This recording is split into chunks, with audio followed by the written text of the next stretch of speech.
congratulations for your graduation. It's time to go to work for your student loan. Maybe she likes you, and maybe not. But anyway, she can't run away. You should jump to see if he really cares.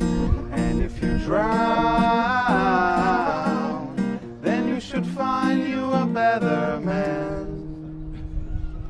2 babies and 2 daddies, but only 1 mom.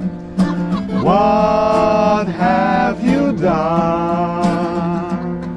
You need to choose one, unless it's a threesome.